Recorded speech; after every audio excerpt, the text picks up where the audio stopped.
Vamos de vuelta. Hola, hola, ¿cómo están? Bienvenidos de vuelta acá al canal. Y hoy vamos a hablar de una de las consolas más importantes de la historia del mundo de los videojuegos, una de las mejores consolas del mundo de los videojuegos y que hasta hace no mucho tiempo era detentora del título de haber tenido el mejor catálogo de la historia de las consolas de videojuegos. Fue destronado por la Switch. Pero bueno, sigue teniendo un catálogo espectacular y que era mucho más espectacular aún en su época, porque ya tiene algunos años, ya tiene 8 años de haber sido descontinuada. Bueno, estamos hablando de la Nintendo DS, bien como dice el título del video, y vamos a hablar de la historia de esta gran consola portátil que revolucionó el mundo de los videojuegos. Es una de las consolas más importantes de toda la historia, como dijimos al principio, y tiene muchas anécdotas interesantes, muchos eh, puntos para analizar, ¿no? La, la historia de la consola está muy intrincada a la historia de las consolas en general y el mundo de los videojuegos. Y vamos a hacer un pequeño análisis, un repaso rápido de eso para entender por qué la DS fue de la forma que fue. Las consolas en un inicio y prácticamente a lo largo de toda la historia, como bien hablamos en un video hace mucho tiempo acá en el canal, no tenían generaciones. O sea, cuando salió el Magnavox Odyssey, salió para competir con los arcades, llevar la sensación de los arcades a tu casa, ¿no? La primera generación de consolas de videojuegos era básicamente una variación del Pong que le ponían mayor cantidad de juegos, mayores variaciones y te los vendían como juegos diferentes. Entonces vos comprabas una consola con 8 juegos, con 12 juegos. Así era. Cuando vino la generación siguiente, vino la generación que se podían cambiar los cartuchos y entonces vos comprabas una consola y después comprabas los juegos que te gustaban. Ese fue el gran salto. Probablemente nunca hubo un salto tan grande entre una generación y otra, pero ¿qué es lo que pasó? Esas consolas de videojuegos salían para competir con las viejas consolas, siempre mirando hacia atrás. Lo mismo pasó cuando salió el Intellivision en el 78, fue para competir con el Atari 2600. Cuando salió el ColecoVision fue para competir con el Intellivision y con el Odyssey y con el Atari. Cuando salió el Atari siguiente fue para competir con esos, inclusive con el propio Atari 2600. Y cuando salió la Famicom, también salió para competir con esas consolas. Cuando en el 87 Sega lanza el Master System, salió para competir con la Famicom y con la NES, como quieras llamarla. Lo mismo NEC, que lanzó la TurboGrafx PC Engine, salió para competir con el Master System y con la Famicom. Sega, al ver que no podía competir con la Master System, lanzó la Mega Drive para competir con ellos. Ahí después Nintendo lanzó la Super Nintendo para competir con la Mega Drive y la PC Engine. Siempre eran consolas que se lanzaban para competir con las consolas que ya estaban en el mercado. Por eso, por lo general, la consola más nueva era la más potente, porque salía 1, 2, 3, 4 años después que sus competidores. Entonces, obviamente, había avances técnicos que le permitían tener más potencia. Eso comienza a cambiar en la quinta generación, lo que se conoce como quinta generación, donde PlayStation, Saturn, Nintendo 64 y un montón de otras consolas competían por el gusto del público, ¿no? Ahí sí las consolas comenzaron a salir más pensando contra quién iban a tener que competir que solamente mirando al pasado. En esa situación Nintendo intentó utilizar la de lanzar después para lanzar con más potencia y menor precio y no le fue tan bien. O sea, su consola vendió mucho, ¿sí? Vendió casi 38 millones de unidades, lo que es poco menos que su antecesor, que en su historia de vida útil de ser la consola principal de Nintendo vendió 42, aunque llegó a los 50 con el pasar del tiempo. O sea, tipo, vender 4 o 5 millones menos, haber reducido la piratería como redujo, no era un fracaso. Pero estaba muy por detrás de los 110 millones que vendió la PlayStation 1, con la cual era su competidor directo. Tanto la Sega Saturn como la PlayStation salieron en el 94 para competir entre ellas y con las otras consolas que ya habían salido de nueva generación y las que iban a salir como la Nintendo 64. Nintendo 64 sí, salió mirando hacia atrás, pero no mirando la generación anterior, sino mirando la propia generación que le tocaba competir. Entonces ahí fue el cambio de paradigma de Nintendo, dejar de hacer consolas para competir con las generaciones anteriores, para competir con la generación actual. Y su apuesta era por hacer la consola más potente con el menor precio del mercado. Al fin y al cabo, la PlayStation salió a $400, el equivalente de eso en Japón en el 94. La Nintendo 64 salió al equivalente de $200 en el 96. Mucho más barata que la competencia y mucho, mucho más potente. Volvió a repetir esa fórmula en el 2001, lanzando casi 2 años después que la PlayStation 2 y casi 3 años después que la Sega Dreamcast, la GameCube, que era muchísimo más potente que las otras dos, por la mitad de precio de lo que costaba la PlayStation, el mismo precio de la Dreamcast, ¿no? La Dreamcast sí salió barata también. Pero no le fue para nada bien con eso. La PlayStation 2 vendió 150 millones de consolas. En su vida como consola principal de Sony vendió 100 o 110. Y la GameCube apenas pasó los 21 millones. O sea, 5 veces más o 7 veces más, dependiendo qué periodo vayas a comparar, la GameCube vendió a menos que la PlayStation. Ese panorama de la paliza que Sony le daba en ventas de consolas a Nintendo lo llevó a Nintendo a tener que repensar su estrategia de portátiles cuando Sony dice vamos a lanzar una consola portátil. Al fin y al cabo, Sony se quedaba con la mayor parte del mercado de videojuegos y en el único mercado en que no estaba actuando, Nintendo le iba bien. Si Sony entraba y hacía el mismo estrago que hizo con la PlayStation 1 en las ventas de Nintendo, se las iban a ver negras. Entonces, por más que Nintendo tenía una excelente consola en esa época, que fue la Game Boy Advance, tuvo que acelerar la descontinuidad de la Game Boy Advance. Al fin y al cabo fue lanzada también en el 2001 y para el 2004 sale la Nintendo DS. Y ahí está, el cambio de paradigma se da que a partir de la Nintendo DS, Nintendo sigue mirando las consolas que van a salir, pero decide competir de una forma diferente. Las consolas de Nintendo, como venían hasta ahora, eran más potentes que la competencia y más baratas. Esa era la idea de Nintendo para competir con los rivales y no le funcionó. Entonces lo que hicieron es reutilizar tecnología que ya tenían. La Nintendo DS utiliza la tecnología de la Nintendo 64 modificada para que sea portátil y le agrega el gran deseo de Yamaguchi de la touchscreen para hacer que los juegos sean más intuitivos. Porque vamos al caso, Nintendo tuvo mucho éxito con los portátiles, con la Game Boy lanzada en 1988, gracias a su bajo precio, gracias a su performance y gracias a poder ofrecerle un sistema de entretenimiento a los adultos. El promedio de edad de los usuarios de la Game Boy era de 28 años, muchísimo más alto que el promedio de edad de los usuarios de las consolas de sobremesa, que en la década del 90 eran inmensamente dominados por los adolescentes. Entonces, ¿por qué se daba eso? ¿No? ¿Y por qué esa gente no migraba a las consolas de mesa? ¿Por qué era tan difícil llegar al público adulto en las consolas de mesa y en las portátiles se llegaba con tanta facilidad? La DS fue la consola enfocada a explotar eso, ¿no? No nos olvidemos, la Game Boy tenía, al igual que la NES, 2 botones de acción y un direccional. Eso es todo lo que vos tenías para manejar los juegos. Su sistema de input era eso nomás. Para la Nintendo 64, Nintendo había hecho una consola que tenía 3 direccionales, una entrada rara abajo, 11 botones de acción. Hay 3 formas diferentes de agarrar el mando. Era muy complicado. Los juegos se complicaban con el aumento de la tecnología. De hacer juegos simples donde una fase ya era el juego y al mismo tiempo era tu tutorial, como en Super Mario Bros., pasaste a tener fases de grandes explicaciones donde vos vas aprendiendo y a veces el tutorial te podía llevar más de 1 hora. No es el tipo de producto que un adulto con tiempo limitado puede consumir con facilidad.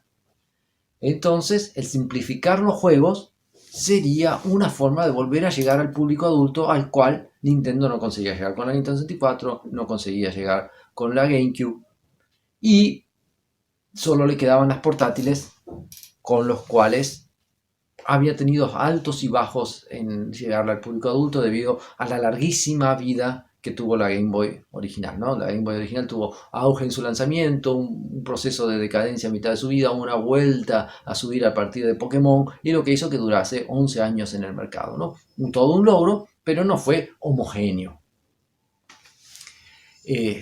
La Game Boy Advance fue una evolución de ese sentido, era mucho más potente que la Game Boy, porque era obvio, salir 11 años después.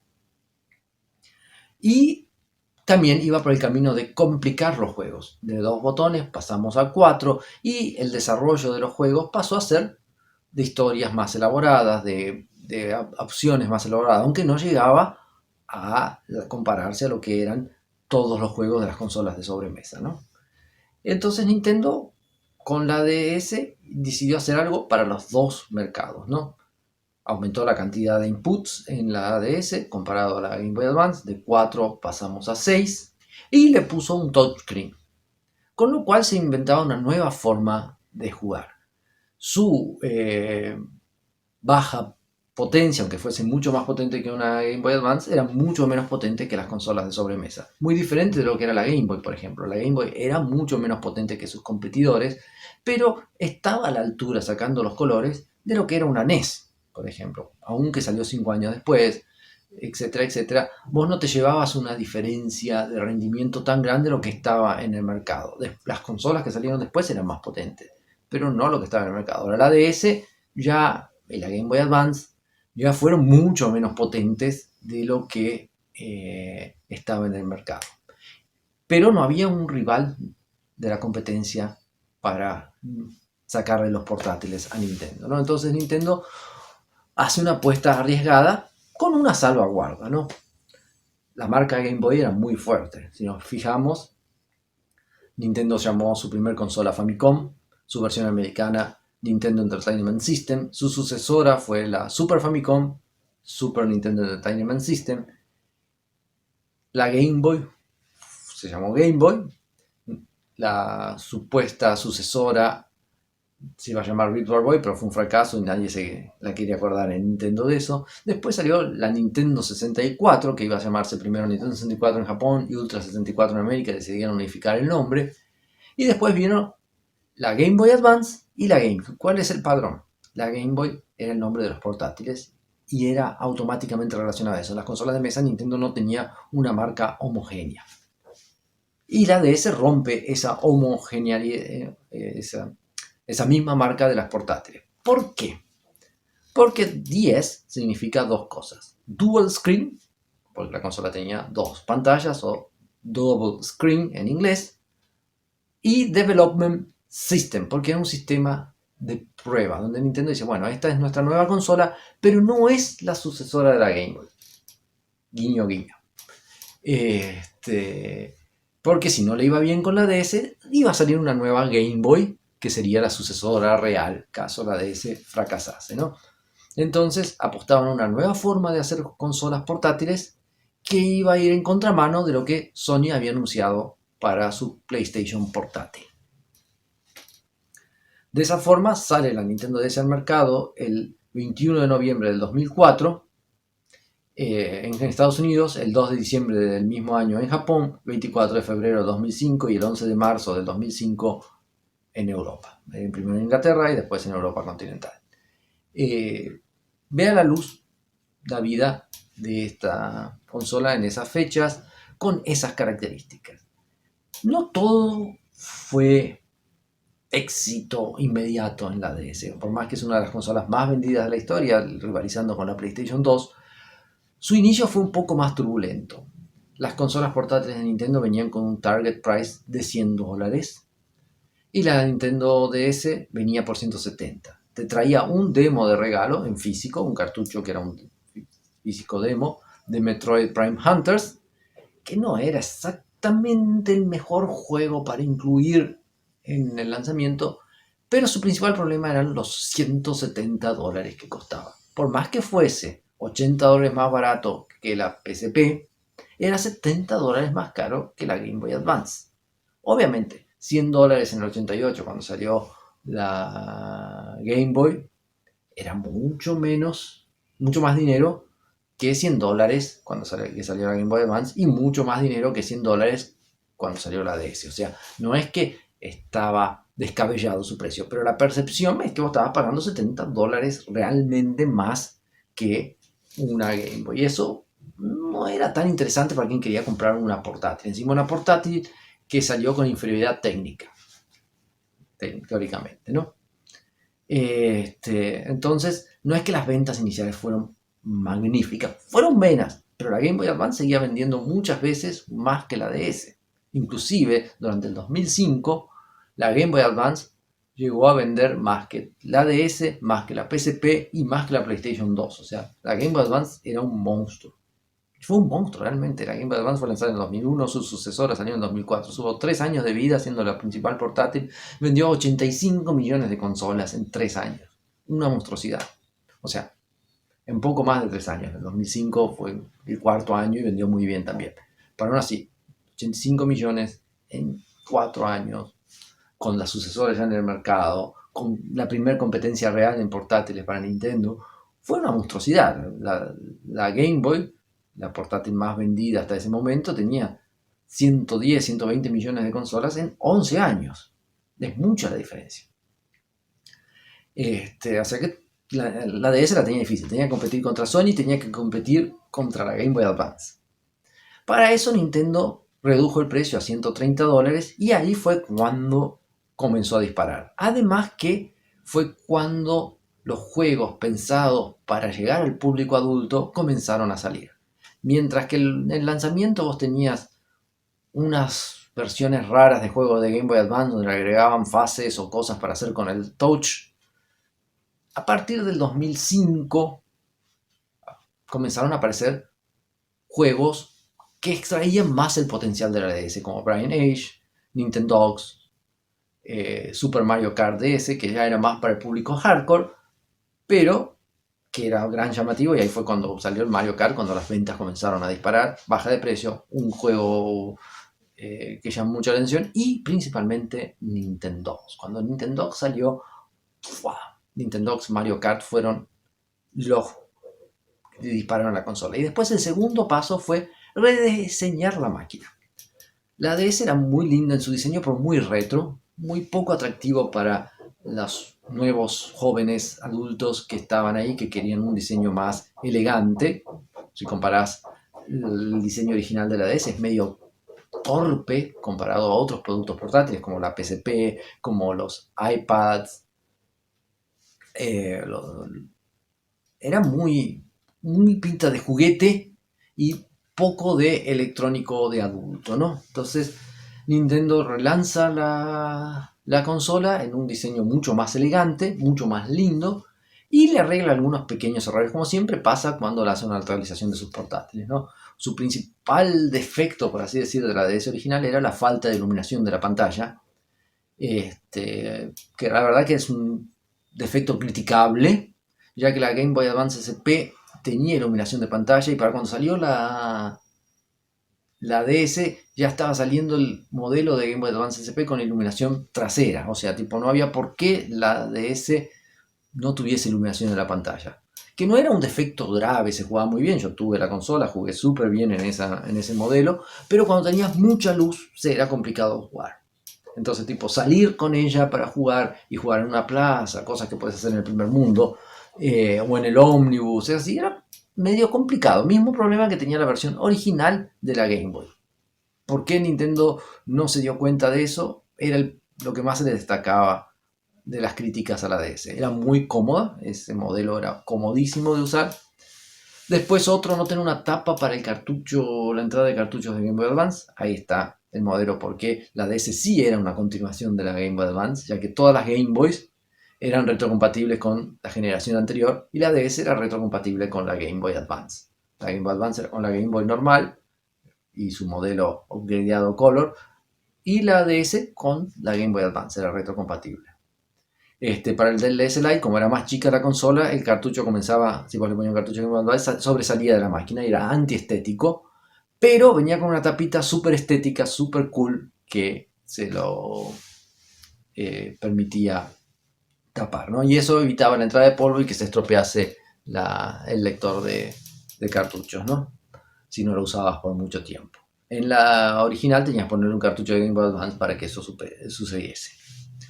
Entonces esos pequeños errores se corregían y además la iluminación de pantalla tenía varios niveles. O sea, a diferencia de la Game Boy Advance SP, donde tenía encendido y apagado, vos tenías 4 niveles de iluminación en la DS.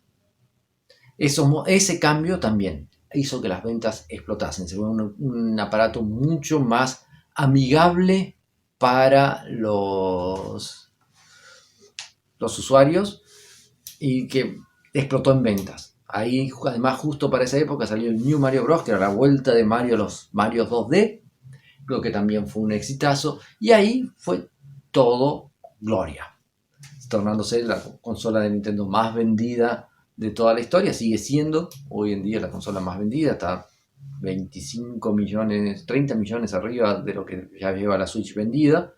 Y es un número que va a ser muy difícil que alguna consola lo alcance. El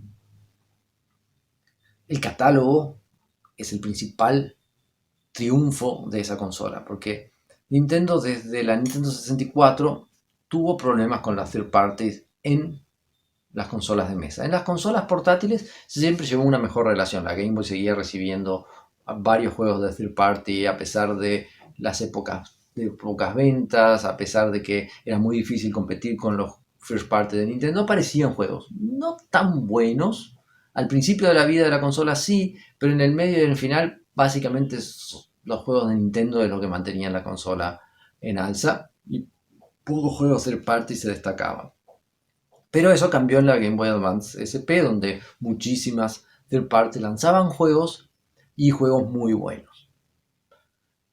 Y Nintendo inclusive tuvo medio un drawback en la Game Boy Advance, donde, por ejemplo, de Mario no hubo ningún Mario, Zelda tuvo un juego propio de Zelda y el otro fue un remake de la Super Nintendo, o sea, tipo, todos sus esfuerzos estaban en intentar salvar la GameCube, por lo visto. Con la DS, Nintendo comenzó dando el espacio a todas las third party, casi no lanzando juegos, haciendo un trabajo parecido al de la Game Boy Advance, lanzando ports como Super Mario 64 DS, cosas así, pero después se puso las pilas, lanzó Mario Kart, un nuevo New Mario Bros., Nintendogs, Brain Age, la asociación para lanzar el Professor Layton, y un montón de otros juegos como que nosotros hicimos un video acá de Room 205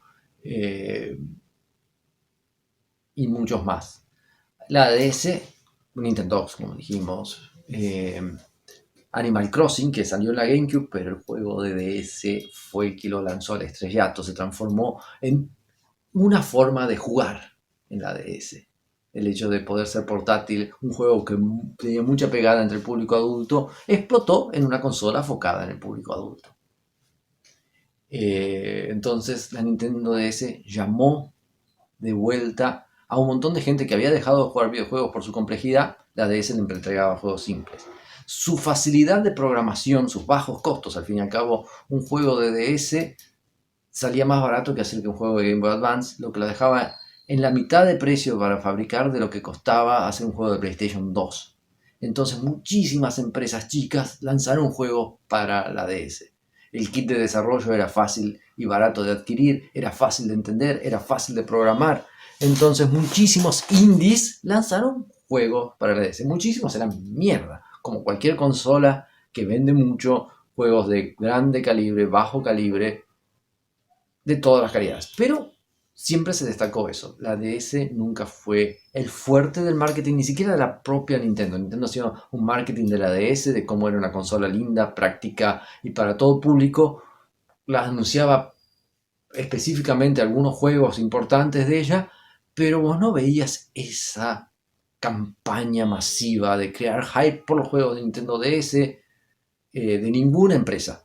La diferencia de lo que pasaba en la PlayStation 3, de lo que pasaba en la Xbox 360, donde cada gran lanzamiento era predecido de una campaña de marketing para crear hype, vender todo en el día 1, la DS lanzaban los juegos. Y si vos no estabas al tanto, la mayoría de las veces ni te enterabas que los juegos salían, porque era una portátil y nadie consideraba que lanzar juegos en portátiles debía tener el tratamiento de las consolas de mesa. Es siempre la discriminación que se le hizo a las consolas portátiles. Pero eso no impide que haya tenido juegos espectaculares como el remake de Final Fantasy IV y del Final Fantasy III. El Metroid Prime Hunters, más o menos. Metroid Pinball era muy bueno, ese sí. El New Mario Bros. Es excelente. Los dos Zeldas que salieron para la DS utilizando la touchscreen. Las versiones del Tetris y de Bomberman. Y el Download and Play. Esa fue una espectacularidad que te permitía disfrutar, por ejemplo, de Mario Party en portátil. Mario Party DS es a mi gusto el mejor Mario Party. Me faltan probar los de la 3DS y los de la Switch. Esos no los he probado. Así que debo esa. Pero de los que salieron hasta la Wii U, es mi favorito. Porque tiene unas características solo en portátil. Inclusive tiene un single player interesante. Fue muy muy bien planeado. Y había juegos que el intentar sacar provecho de todas las características, buenas y malas de la consola, malas como la falta de potencia, pero buenas al tener la touchscreen, hacía que pudiesen aparecer juegos absurdamente divertidos que solo eran posibles en la Nintendo DS. Eso llevó a la DS al estrellato. Por eso la DS agradó a hardcores, fans de Nintendo, jugadores casuales, nuevos jugadores y jugadores que estaban volviendo al mundo de videojuegos. Y revolucionó porque muchísimos juegos comenzaron a pensarse en touchscreen y después acabaron migrando a nuestros teléfonos inteligentes. Continuaciones, por ejemplo, Asphalt 9, los smartphones, surgió en la Nintendo DS. Después sus continuaciones fueron para celulares. El hecho de que el gaming portátil no tenía que limitarse a consolas y que la forma de hacer juegos para DS se podía replicar en los celulares llevó a que muchísimas empresas comenzasen a hacer juegos para móviles, no solamente consolas portátiles. Obviamente la forma de jugar en el móvil es un poco diferente, pero los móviles acabaron comiendo gran parte del mercado de las consolas portátiles. Tanto es que la sucesora de la DS, la 3DS, vendió poco más de la mitad que la DS normal. La DS tuvo varias revisiones, esa que dijimos, la DS Lite, que ayudó a expandir las ventas, y después Nintendo lanzó una revisión más dura, como fue la DSi, que era un poquitito más potente, le agregaba una tienda digital, y el hecho de poder comprar juegos muy simples digitalmente le quitaba la retrocompatibilidad con la Game Boy Advance, lo que no es absurdo. El hecho de no tener que bancar los cartuchos de la Game Boy Advance permitía que la consola fuese un poco más fina. Y a esa altura del campeonato, quien iba a comprar una DS no la compraba para jugar juegos de Game Boy Advance, sino para jugar juegos de DS. Y como no se descontinuaba el modelo Lite, quien quería para un retrocompatible tenía el Lite. Era un poquitito más grande que la Lite, las pantallas eran un poquito más grandes, tenía una cámara incorporada en la tapa, para sacar fotos y hacer unos juegos AR, muy poco usada, muy mala de resolución la cámara en sí.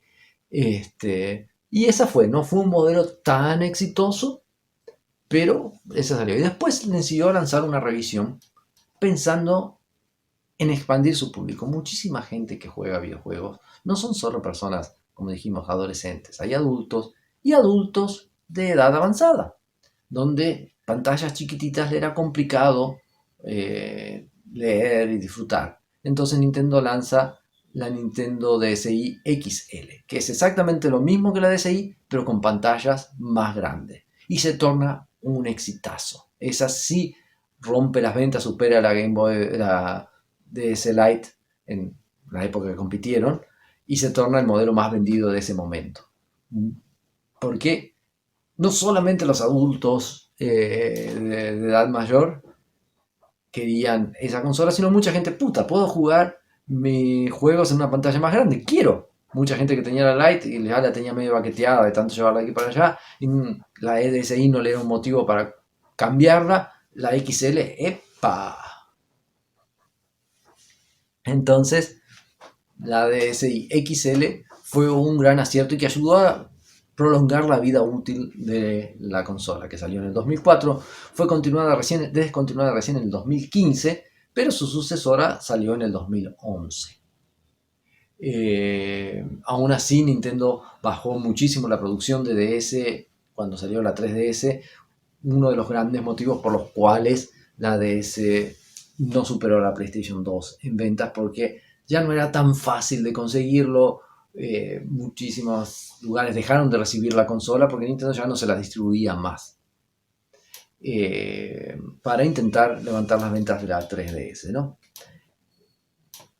Cosa que comenzó a pasar en esa generación. Antes las consolas se mantenían, las viejas, para vender en mercados satélites como América Latina y todo lo demás, pero a partir de esa generación medio que todos decidieron abrirse para eso. Nintendo puso la Wii para ese tipo de mercado, pero ya la Wii no arrastraba gente.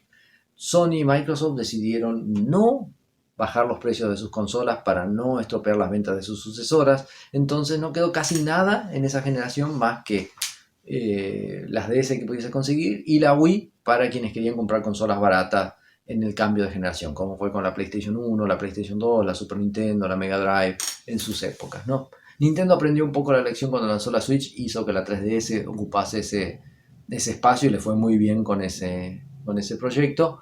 Pero el resto decidieron que no. Cuando sale una nueva consola no quieren a la vieja haciéndole competencia. Y la DS hizo un poco de eso con la 3DS. No le dieron espacio para que sea la opción barata para el mercado. Un poco, me imagino, por lo fácil que era piratearla.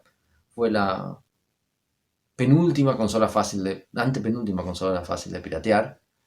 Pero aún así no era tan accesible la piratería como había sido en la generación anterior. Vos tenías que bajar tu juego, cargarlo en una tarjeta SD, poner un adaptador para usarlo. Ya no era lo simple de ir a una mesita en cualquier barrio y comprar un CD pirata y ponerlo en tu consola. Entonces, a partir de esa generación, la piratería fue sufriendo golpes básicamente por dificultar su accesibilidad.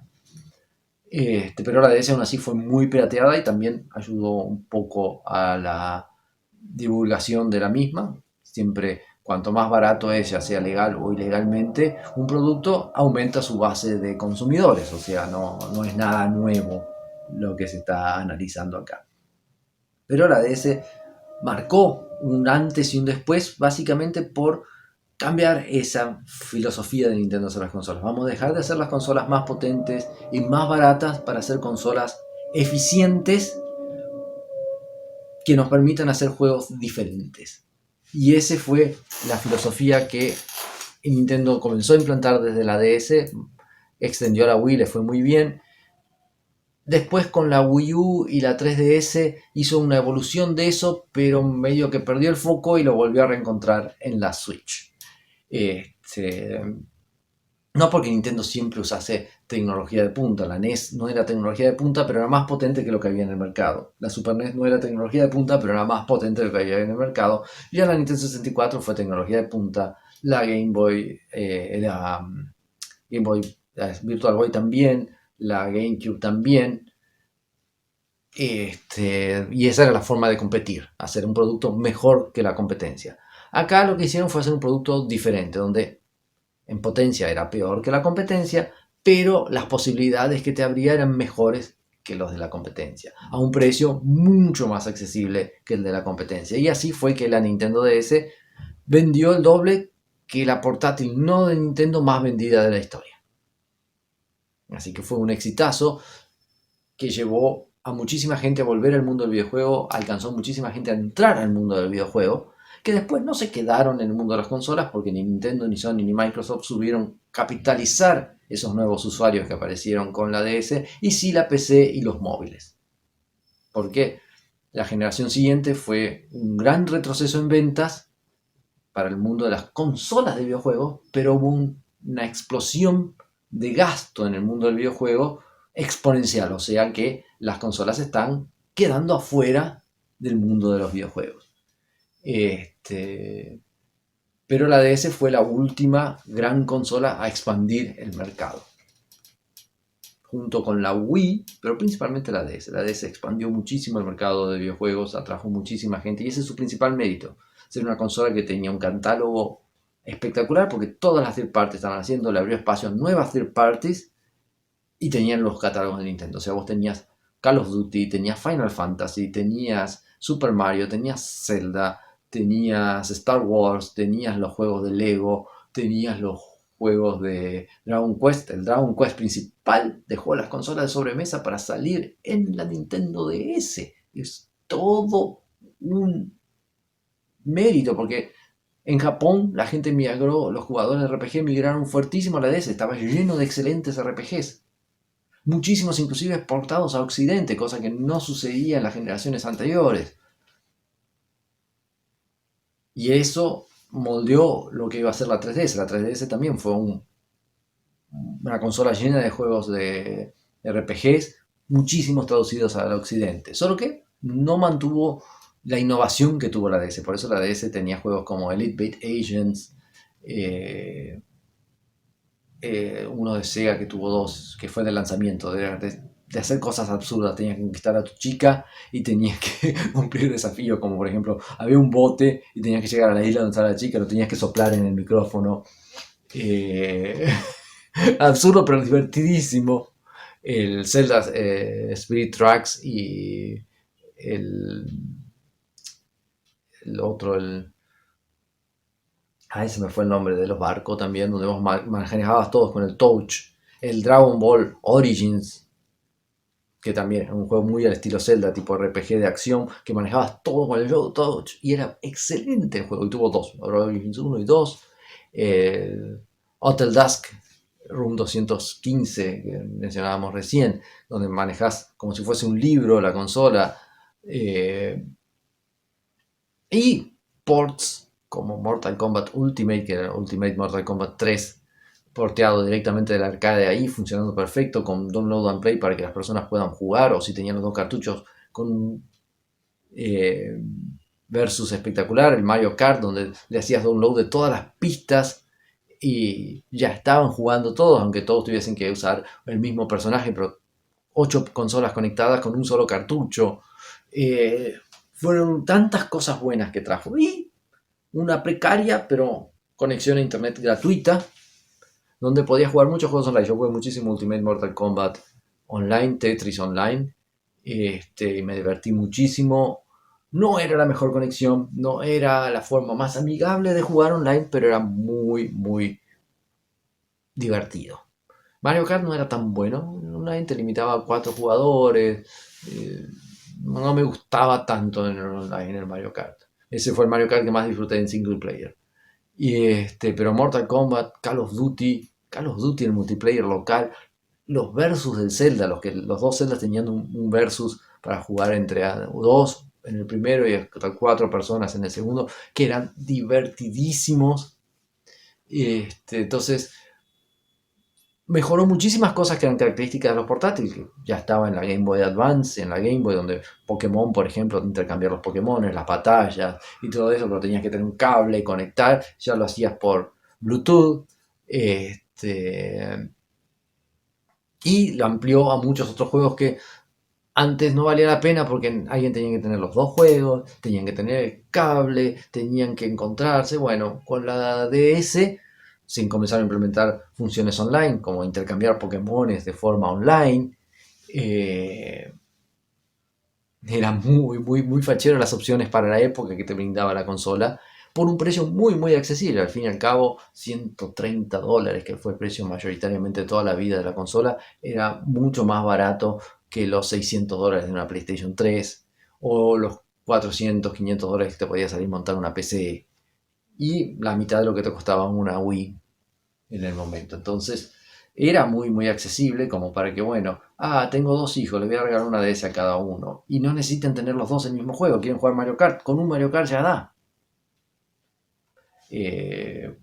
Padres e hijos disfrutando los juegos, porque bueno, mira, puta, me gustaría tener una de esas para llevar al trabajo mientras voy en el tren o voy en el ómnibus, poder jugar en mi recreo, en el recreo en el caso de los alumnos, o en mi hora de almuerzo, puedo tirarme unas partiditas. Y la forma de poder jugarlo, de tipo de jugar un rato, dejar en stand-by y continuar después, ayudaba muchísimo a que los adultos se enganchasen a jugar juegos. Además de juegos que tenían pequeñas duraciones, o sea, podían ser largos, pero las cosas se hacías, hacías un ratito, dejabas, volvías después, hacías otro ratito. Una consola conectada con el público adulto. Probablemente fuera segunda consola, la primera fue la Game Boy, pero esta tenía la misión de ser los juegos pensados en el público adulto, la otra hacía de cómo le llevamos los videojuegos que ya existen a los adultos, esa era la Game Boy. La DS es cómo hacemos juegos ya para los adultos, porque antes los adultos estaban ahí. Para la época de las DS, los adultos crecieron jugando videojuegos, pero se fueron teniendo que abrir porque los videojuegos no les daban la debida atención. Y bueno, este ha sido un video largo, pero muy divertido. A mí me gustó mucho hacerlo. Espero que a ustedes les guste mirarlo, les haya gustado la DS. Espero que tengan muchas experiencias para compartir en la caja de comentarios. Nos vemos la próxima.